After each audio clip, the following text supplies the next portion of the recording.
The top 1% of reps do this before every call, and the rest pretend that they don't have time. My name is Garrido. I've been training the best sales teams in the world for over a decade. It's all in a process called the pre-call planning process. The reps tell you that they haven't got time for stuff like pre-call plans, and you believe them, and guess what? You're right, they haven't got time, but your forecast looks like a guess because your team's calls, they're guesses. So in this call, I want you to look out for 3 things. In this video, 3 things.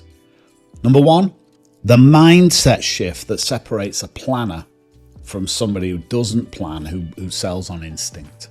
So mindset shift. Number 2, there's an 8-block pre-call plan that I'm going to show you, and you can fill it out in 10 to 20 minutes for any deal that's worth winning. And then number 3, the light version for those calls, those deals that don't really justify that long 10 to 20 minute version. Carlos, I've been on a million calls, buddy, I'm ready, said every salesperson ever right before they walked into a call that they weren't ready for. And then what does that look like? I'll tell you what unprepared looks like on a sales call. You ask discovery questions that you should have already known the answer to. You burn the first 10 minutes on context that the buyer kind of expected you to have. You don't know the second person on the call, the third person on this call. You can't even pronounce their name. You miss the LinkedIn post about that leadership change that kind of changes everything about the deal. And worst of all, you sound exactly like the last rep that pitched them. And let me tell you, the buyer notices. They don't tell you they notice. They lower the price in the head. They commoditize you. They lower the price that they're prepared to pay, and you've not even started talking about budget or price yet. Do you know, Zig Ziglar had a fabulous line for this. Only floss the teeth you want to keep. Don't floss them all, just the ones you want to keep. Don't pre-call plan for all the calls, just the ones that you want to win. If a call's not important enough for you to plan for, I've got to wonder why you're spending an hour on or 90 minutes on that call. Either run it as a professional or don't. The sales happen often between the calls. You know, you can't out-talk a system. You can't out-charm a CFO who's already asked you questions that you can't answer. And the rep that you're competing against is going to win it in preparation. The pre-call plan is what separates professional sellers from their improvisation. But before I take you into the planner, let's talk mindset. Mindset number 1, I'm a professional and I plan for everything. Mindset number 2, I hold myself accountable for that planning. Mindset number 3, I am way more valuable to my client, to my customer, to my prospect when I am prepared. And then this magic where it all comes together. By preparing, I give them a better experience. This last one is the one that most sellers miss. The pre-call plan is not completely self-serving. It's for the buyer too. They came to a meeting with their time and their attention. The plan, really, the planning is how you respect both of those, the time and the attention. All right, I'm going to walk you through the actual planner now. So what does this first part look like? The first part, this block 1, is just the overall deal context. Who's the buyer? What's the company name?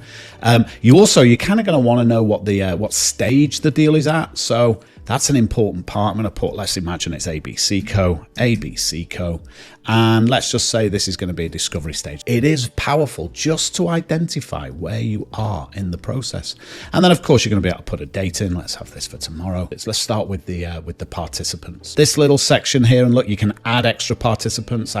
These are the people you expect to be on the call. The role, the name, the role in the decision, the communication style. Wow, that's really important, their communication style, because you communicate with a D style, or an influencer style, or a steady relator style. You can communicate, or you must communicate with each of these different styles in an entirely different way. And so I can put in here, let's say, for example, we've got Mary.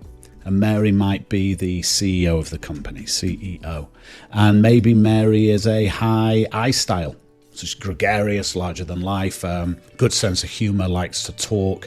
I want to be ready. And maybe the relationship here is strong. Maybe we've got a great relationship with Mary. But maybe also the CFO is going to be there. Maybe the CFO, maybe is George. And maybe George has got sort of the economic purse strings. So we're going to put maybe CFO here. And George might be a high D style, or maybe a high compliance style. They're very interested in the return on investment and driving result. And our relationship with George might be pretty cold. So we can actually add these participants in. You should know if they're an analytical buyer or if they're a driver. You should know if they're a coach inside that account or if they're a complete stranger to you. This is where the communication style matters so much. This is where your CRM notes matter.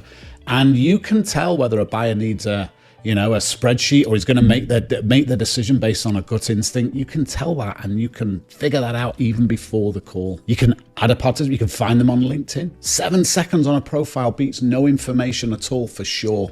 So I've got my participants here now, what we call the cast of characters, and now I'm going to think about the meeting purpose. So like, what's the client why here?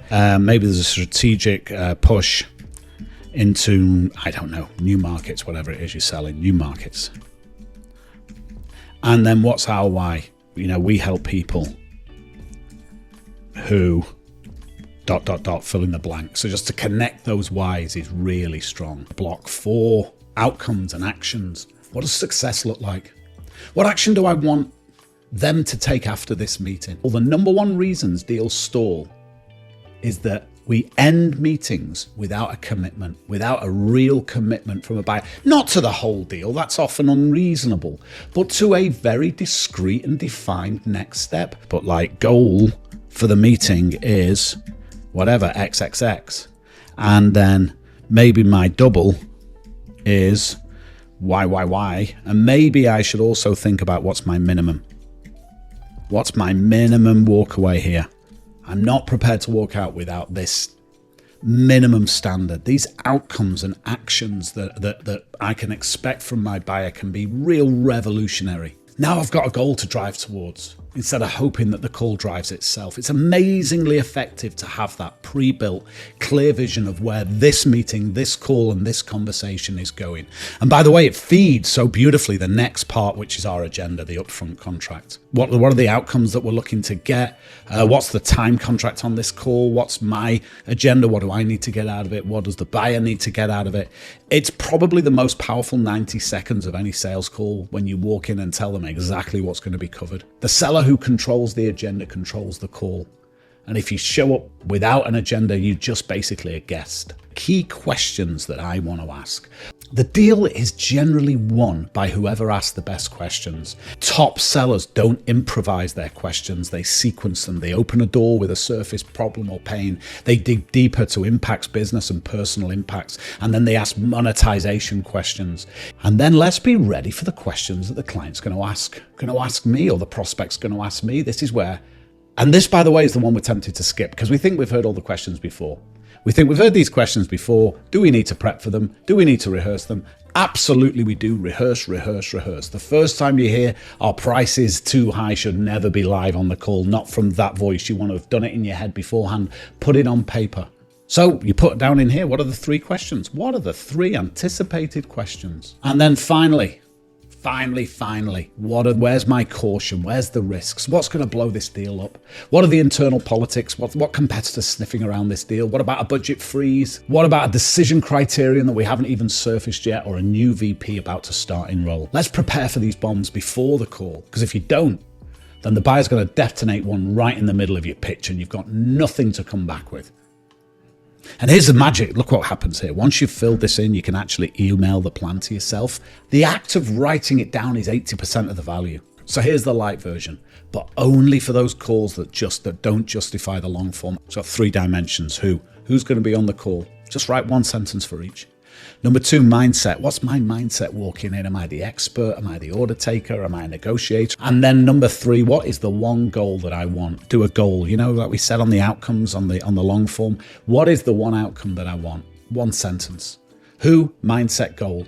2 minutes to do that. The point is that no important call ever happens without intention, ever. Make that your mantra. No important call is going to happen without intention. The big message today, guys, you will simply close more when you've built the habit of pre-call planning.